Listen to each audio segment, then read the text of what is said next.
In lecture 34, we talked about several things. One of them was actually the product rule, whereby we said that the product rule, the quotient rule, the power rule, the difference rule, the sum rule, and also the constant multiplier. So one of the important things we talked about was actually if you have a function f of x, and this function here is not just any function, it is a power function, and we said we can always find f prime of x, and this f prime of x is just going to be, you bring down the exponent and then you subtract a 1 from the exponent. So those are the one of the things that we actually talked about. And also now I want us to add one last rule when it comes to actually finding these basic derivatives, right? These things I've just listed them, and another thing that is also much more important here is that I want you to notice something here, that some of the most difficult things that we're dealing with, which were just the limits, especially the squeeze theorem, we are done doing difficult things. Now we will be dealing with very easy things, because even with derivatives, the only part that is tedious is when you are using the first principle, and when you know these principles, which is the power rule, the sum rule, the difference rule, quotient rule, product rule, and also the chain rule, you will find out that you will start to run away from the first principle because it is kind of tedious. But I think after this rule you will be able to understand most of the things when it comes to derivatives, and also most of the things that we'll be doing now, they will be much more easy compared to the limits, of which I will try and give you a summary later on after we have done with the L'Hopital's rule, give you the summary of how to actually deal with the limits, because it's not always easy to know what to do. So I'll give you a summary on limits and also the limits at infinity. But for now, let's try and make sure that you get these rules one by one. And also another thing that you need to avoid here is letting your work to pile up. So if you still have a topic that you don't understand, make sure that you always try and consult to make sure that you are not left behind, because once you're left behind, it will be difficult for you to recover. So please try and make sure that you consult. Consultations are within your rights, and also more important, no one is actually doing you a favor when you are consulting. You are actually consulting because you're going to pay your fees either way, so you have to consult. It is within your right. And if you are not consulting, the very same person you are scared to consult to is going to get his full salary. So you have to make sure that you consult as much as you can. What is actually this chain rule is saying? Chain rule is saying this: if g, a function g, let me write this like this. If a function g is differentiable at point x, right, and a function f is also differentiable at g of x, so it is differentiable at that point, then the composite function, so the composite function h of x, which is just usually written like this, f of g of x, and we know that this function is defined,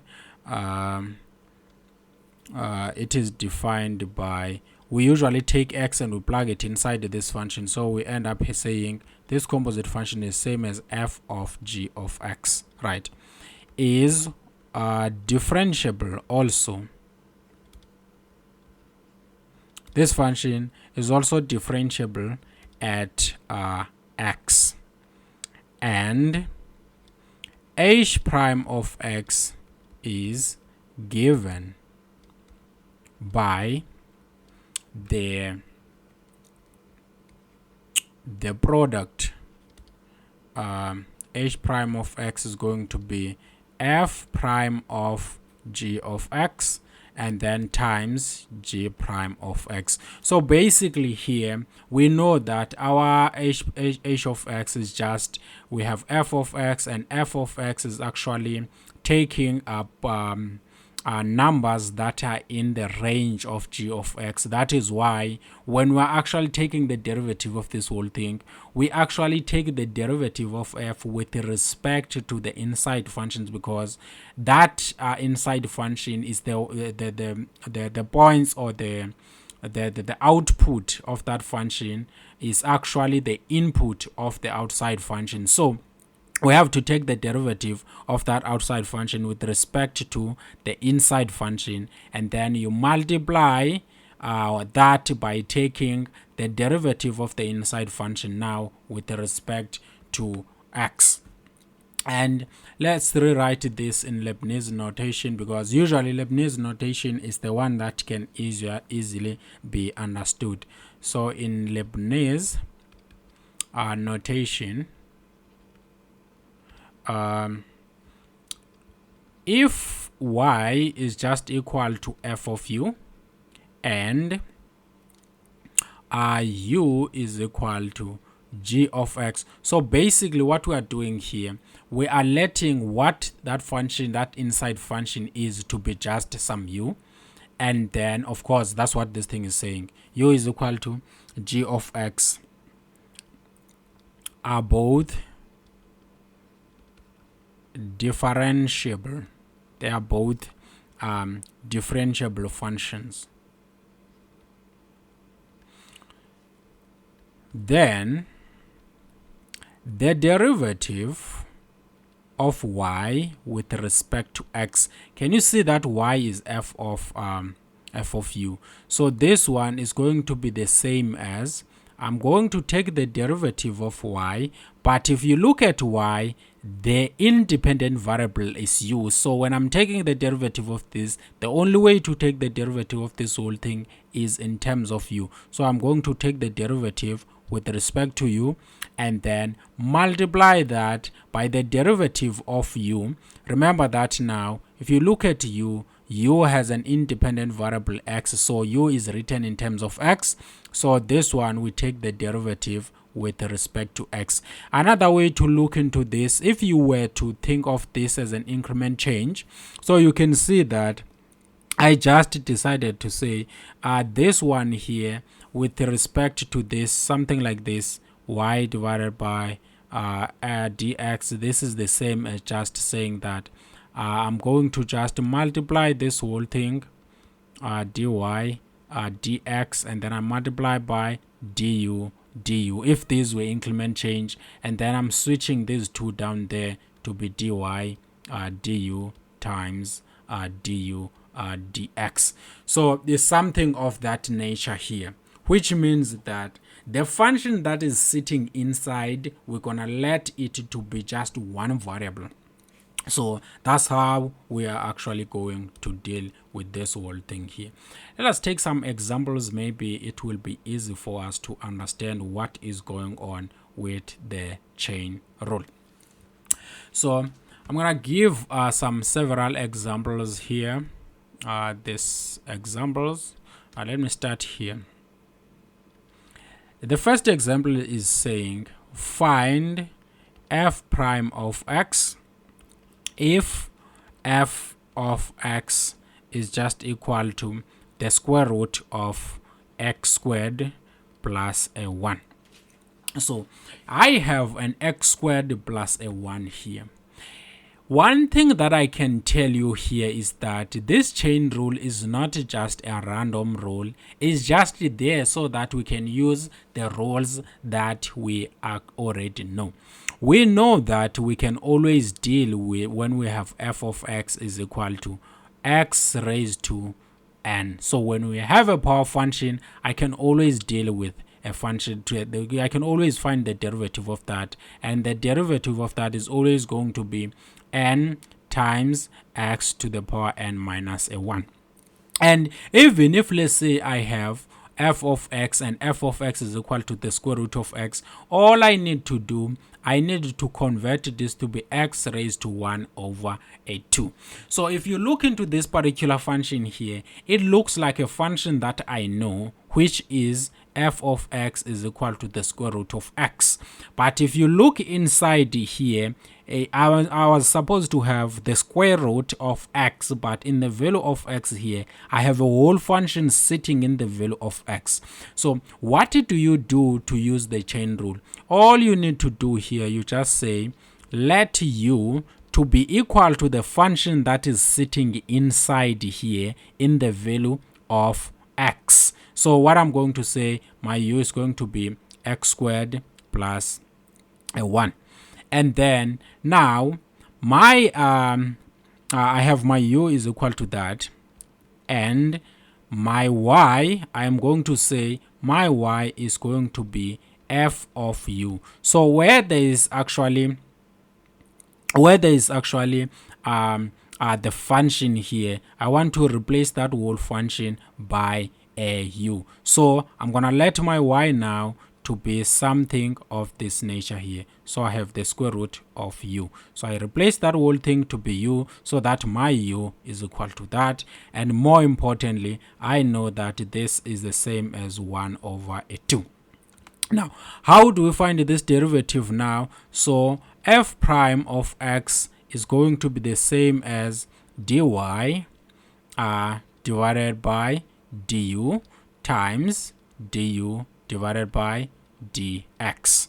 And if you note carefully here, I know that I'm going to have du, but my y is the same as u raised to 1 over 2, and then times dx, and my u here, we said that it is actually x squared plus a 1. So this whole thing is going to be simple this. So I have a u here, which is an independent variable. So I'm going to bring down, using the power rule, bring down 1 over 2. I bring this one down, and then I'm going to have a u raised to 1 over 2. I subtract a 1 using the power rule, times, what is the derivative of this with respect to x? You must always put your brackets so that you don't end up making a mistake here. So the derivative of this is going to be, the derivative of x squared with respect to x is going to be, I bring the 2 down, and then I multiply this by x, and then I have 2, which was the exponent. I'm subtracting a 1, and then plus the derivative of 1. I know that the derivative of a constant is always going to be a 0. So I have a nice thing of this kind here, or of this nature, which is the same. I have 1 over 2, and then I have u, and then 1 over 2 minus 1 is the same as 1 over 2 minus 2 over 2. 1 is the same as 2 over 2. Why am I using 2 over 2? I want to have the common denominator here, so that I know that my common denominator is going to be 2. 1 minus 2 is going to be minus 1 there. And then multiply this by, and then this one is 0, so I'm going to be left with this. So I have 2 times x, and then here I have 2 minus 1 is just a 1. So this 2 and that 2, I have this 2 here and that 2, they cancel out, and now we are left with u raised to minus 1 over 2 times x. And of course, having a minus there means that this one goes to the denominator. So I have x divided by u raised to 1 over 2. And of course, this is going to be just x divided by the square root of u. Now, after you have done finding your derivative here, the next thing that you just need to do, you know that your u is actually x squared plus a 1. So you substitute it back. So you end up having x divided by square root of x squared plus a 1. So we can have our f prime of x is going to be this nice thing here. So that's what is actually important here. Take note of this, that I already know how to take the derivative of the square root of x. So that thing that is sitting in the value of x is what I'm going to let it to be u. And then this one here is u. So my y now is going to be square root of u. And then square root of u is the same as u raised to 1 over 2. And then I take the derivative of this with respect to x. I take the derivative of this with respect to u, and then I multiply those two things, and then I simplify. After simplifying, I substitute u back as x so that I can get that. Let's take another example here. Another example here, I'm going to call it example B.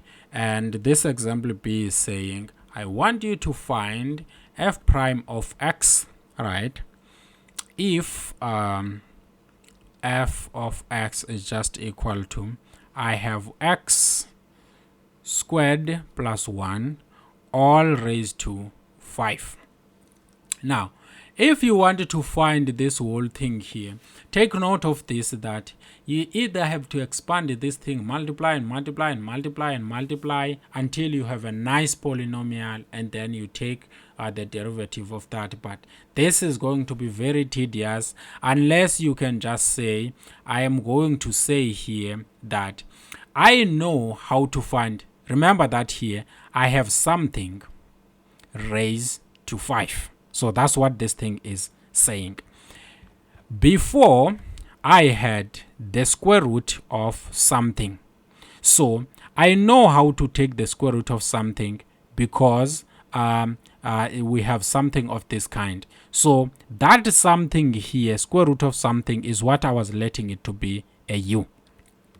Now, what we are actually having here, we have something raised to 5. So what we are going to do here, we are going to say, let u to be equal to the something here. What is that something that is there? I am actually going to say that it is x squared plus a1.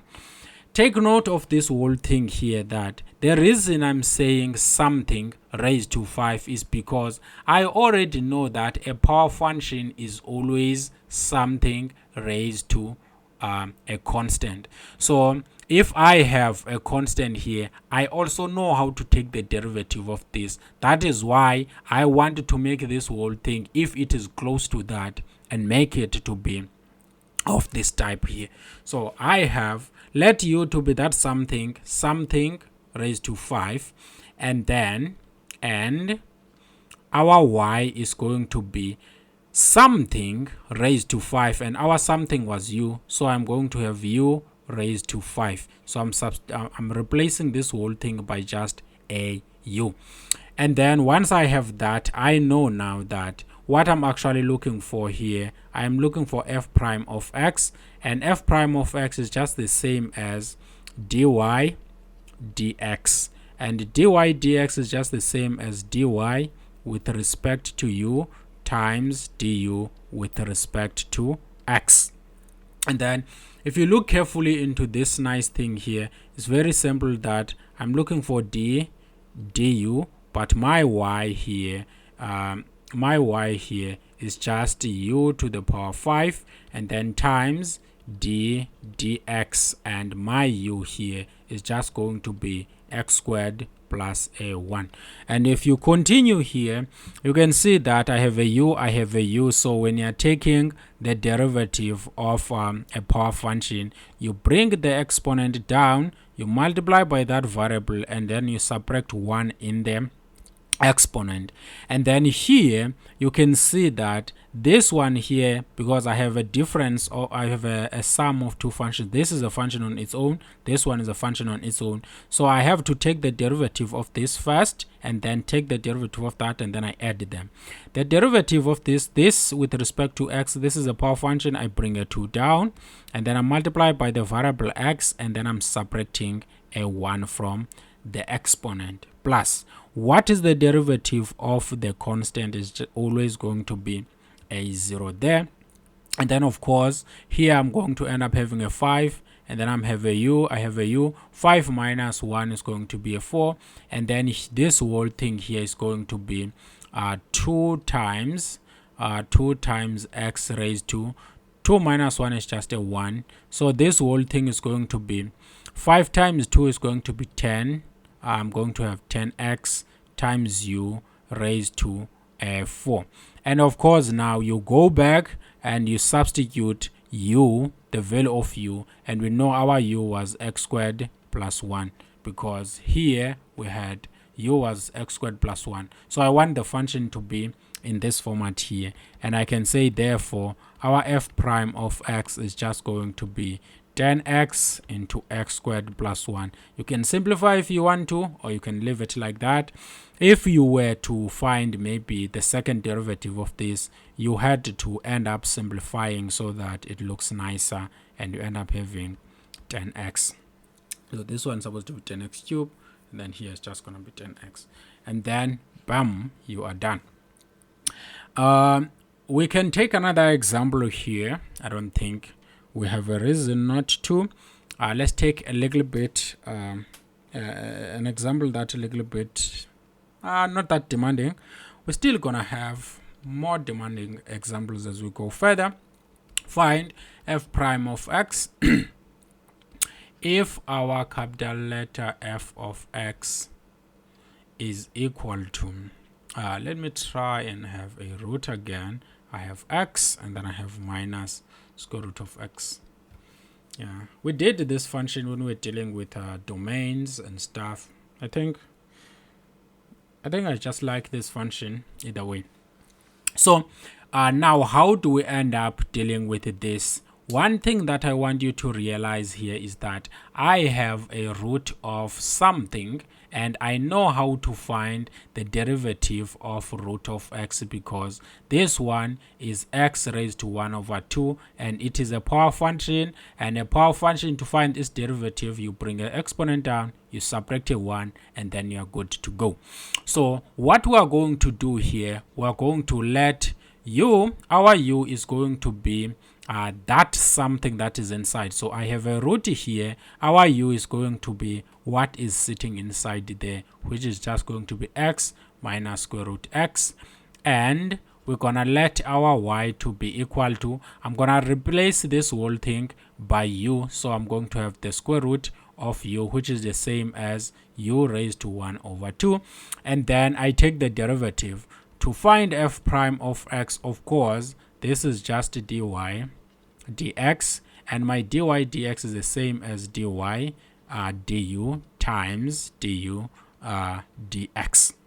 And if you look carefully into this here, you can realize that actually I'm looking for the derivative of y. What was my y?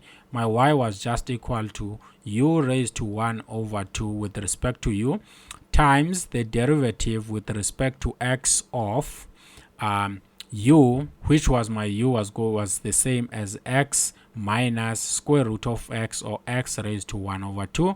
This one and the same thing. This one is easy for us to take a derivative with.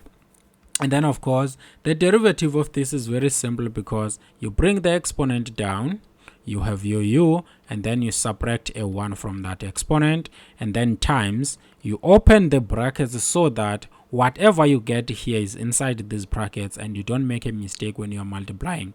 The derivative of this function here, we know that there is a 1 there. I'm gonna bring in the 1 down, and then I multiply by the variable x here, because I'm dividing by x, and then that 1 there, I have a 1 there, and then I subtract a 1, and then I say minus, I bring the exponent down, multiply by the variable, I have 1 minus 2, I subtract a 1 there, and then you continue, because we're actually having a 1 over 2 times u. Having 1 over 2 minus 1 is the same as just 1 is the same as 2 over 2. 1 minus 2 is minus 1 over the common denominator, which is just a 2. Open the brackets here. I'm dealing with this whole thing here. This 1 minus 1 is 0. X raised to 0 is just a 1. 1 times 1 is a 1 minus. And then in this one here, we know that we are actually having 1 over 2 is the same. 1 over 2 minus 1. 1 is the same as 2 over 2. of course 1 minus 2 is actually going, we still have that, and then 1 minus 2 is going to be minus 1 over the common denominator, which is 2. And of course we can continue here and have 1 over 2 u raised to one thing that I'm going to do here is this one thing here, that whenever I have a negative exponent, it means this needs to go to the denominator. So this is the same as 1 divided by 2 raised to u raised to 1 over, this is 1 over 2, and 1 over 2 is just the same as just saying we have a square root of u. And then we go inside here, I have a 1 minus, I'm going to have 1 divided by 2 because I have a negative here, which means that I'm supposed to end up having x raised to 1 over 2, and x raised to 1 over 2 is the same as actually having the square root of x. Now I have this nice derivative here. Let me try, I want to make sure that I actually clean it up. And 1 is the same as let me write the next step here so that I don't end up shortcutting everything. 1 is the same as 2 root x divided by 2 root x minus 1 divided by 2 root x. Remember that this is 1, so this and this is the same thing. Why am I doing this? It's because I wanted to end up having the common denominator here. That's why I'm doing that. And then I end up having something nice as 1 over 2 root 2 root u times, in the numerator I'm going to end up having 2 root x minus 1, and then in the denominator I end up having 2 root x. And of course, if I wanted to simplify further here, one can actually notice that there's actually little that can actually be done here, because this multiplied by that is still going to be 2 root x minus 1 divided by 2 times 2, we have a 4, and then I have this root here having a root and a root, so let me just say I have a root u, and then I also have root x here, and of course I'm going to still have 2 root x minus 1, and then here I multiplied this one and that one, and then in the denominator now I am going to end up having a 4, and then I'm going to end up having 1 root, because when I have a root and a root I can always combine this into 1 root. Remember when we said that I have the nth root of a times the nth root of b. As long as nth of root and nth of root, this is just the same as the nth root of ab, so I can just multiply these two things that are inside. So I have x times u, or u times x. And of course here, stopping here is, I mean, you can combine these two. There's no reason why not. And also now the last thing that we have here, we wanted to make sure that we replace this u with what it was. So I have 2 root x minus 1 all over 4 root x times, what was our u here? Our u was x minus root x, so our u was x minus root x. So we have something of this nature here, or someone might end up simplifying, but here you are good. So we have x minus 1, and then you end up having 4 root x squared minus x root x. So that is actually the derivative, or actually f prime of x. Just because we are using chain rule, it doesn't mean that this is not the slope. So this one is the slope of the tangent line touching the curve f of x at point x. So it is still the slope of that tangent line. Don't get lost while you're still doing this. Let's try now and do number D. Number D is just saying find f prime of x if you have your f of x. Your f of x now is going to be 1 divided by, I'm going to say I have x to the power 5, and then plus 2x to the power 4, and then I have plus 7x, and then I have plus 2 all raised to the power 5. So how do we end up dealing with this whole thing here? One thing for sure, once I have something in the denominator like this, I just want you to realize that this whole thing f of x is just the same as x to the power 5 plus 2x to the power 4 plus 7x plus a 2 all raised to minus 5. So once I have a minus, it means that this was in the denominator, but now I want to bring it back because I know how to take the derivative of a power function. And now I want you to also notice that here this is something raised to minus 5 and this one is a constant. So that something that is sitting here, instead of having an x, I am going to let it equal to u. So here I am going to just say let u to be that something which was x to the power 5 plus 2x to the power 4 plus 7x plus a 2. And then I am going to say that, and my y, I am going to say my y is going to be something raised to 5. So this something here is what I took as u, so it's going to be u raised to minus 5. Once I have something of this type, it's easy to find f prime of x, because this f prime of x is just going to be dy dx, which is just the same as dy du times du dx. And if you are moving forward here, you will find out actually I know what y is, so I'm still having d dx of, instead of y here, I know my y is going to be this one is du. I'm not using that one, so here I'm supposed to have a u here, and then my y is going to be u raised to minus 5 and then times d dx, which is this one here, and then my u was actually equal to x to the power 5 plus 2x to the power 4 plus 7x plus a 2. And of course, if you look carefully into this whole thing here, you will find out actually to find the derivative of the power function, all you need to do, you bring that exponent down, you multiply by that variable, you keep the exponent as it is, but you subtract a 1, times, open the brackets to make sure that you are not making a mistake. To find the derivative of sum of things, I'm going to take the derivative of this, take the derivative of this, take the derivative of this, take the derivative of that, and then sum them up. So what is the derivative of this with respect to x? Because this is x and this is x, then I can just bring in a 5 here down, and then I multiply by that variable, I keep the 5, I subtract a 1, plus what is the derivative of this? Whenever I have a constant in front of a function, I can pull the constant out and take the derivative of that function there. And then this derivative here is simple, can be simply found by taking this 4, bring it down. I'm going to bring the 4 down, multiply by the variable, and then keep the exponent, but you subtract a 1 there, and then plus.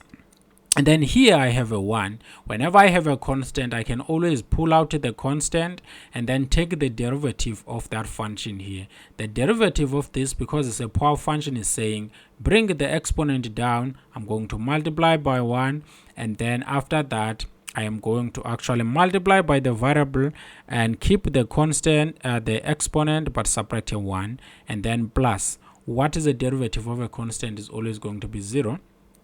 Of course, here I'm still going to have minus 5 u, minus 5 minus 1 is going to be minus 6, and then what is inside here? I'm still going to have a 5x, but 5 minus 1 is going to be a 4, and then 2 times 4 is going to be 8x, 4 minus 1 is going to be a 3, plus 7 times 1 is going to be a 7, and then 1 minus 1 is 0, x raised to 0 is going to be 1, and then we're left with a 7 because that is a 0. The next thing that we need to realize here, I have a negative exponent. Negative exponent means that this is supposed to go to the denominator, so I'm going to end up having minus 5 times 5x to the power 4 plus 8x cubed plus a 7. Divide this by u raised to a 6. Of course, we did not have a u in this function. This function did not have a u, so we need to substitute back this value of u. So I am going to take this as it is because this is the value of u, and of course I want to copy it so that I can substitute it here. I know that this value of u was this, so instead of having a u, I don't want to have a u here. I'm just gonna multiply, simplify the numerator there, and then replace u. So minus 5 times 5 is 25, so we have a minus, so we're gonna end up having minus 25x to the power 4. Minus is going to be minus times a positive is going to be a minus. 5 times 8 is supposed to be a 40, and then x to the power 3, and then minus times a positive is going to be minus. 5 times a 7 is supposed to be a 35, so we're supposed to end up with a 35 divided by, in the denominator I have x instead of u. I have x to the power 5 plus 2x to the power 4 plus 7x plus a 2. That's what is supposed to actually happen. So this is our final answer, because we can't really, if maybe we can, we were just going to maybe try and factorize and simplify, but I don't think that will be the case here, so we're gonna leave it like that. Hopefully you understood how we actually got these nice things here. So the next thing that we will do, but not now, we will focus later at the derivatives of trigonometric functions. So that's what we will do in our next lesson here. One thing that I want you to just realize here is that, let me just give you a quick summary here. You already know power functions, right? Power functions. So power functions are functions of this type. F of x is equal to x raised to some constant here, and this constant can be negative, positive, a decimal, or anything as long as it is a real number. And now what we're actually doing with the chain rule is that once I get a function, I have some function raised to a constant. This thing that is supposed to be inside here is what we're actually letting it to be a u, because we want to end up getting something of this nature here, so that once we have this, we'll end up now having a new function which is going to be u to the power n. That's what we're actually doing. And then secondly, we also know the root functions. If let's say I have root functions are functions of this nature here. I have n root of x. So this is a root functions, whereby this n now is a positive integer. Right. So if let's say you end up having the nth root of I have something that is inside here, your main goal here is to replace what is inside by u so that you get something like this, because this one we can always convert it to be x raised to 1 over n, and we know how to take the derivative of something of this nature because we bring this exponent down and we separate a 1. So here, if I have something here, this is what is going to be u, so that I end up having the nth root of u as my f of u or as my y, so that this can be changed to be u raised to 1 over n. That's what I want you to actually take note of here. And then secondly, we also talked about some other functions that we talked about was exponential functions. Exponential functions. So an exponential function was a function f of x is equal to some constant here. We had a constant raised to x, which is the opposite of that. If now you happen to have a function of I have a constant, but now somewhere there I end up having something else instead of x, that something else is what we will end up letting to be our u, so that we end up having our y, which is f of u, to be equal to a raised to u. That's what is important here.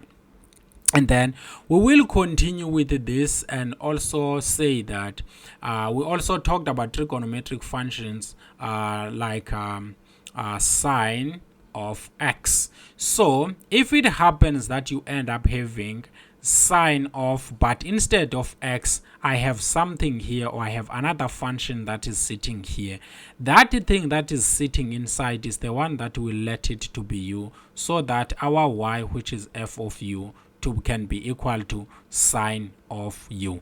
And then we take the derivative of that, and then we multiply by the derivative of u with respect to x, which was something that was inside.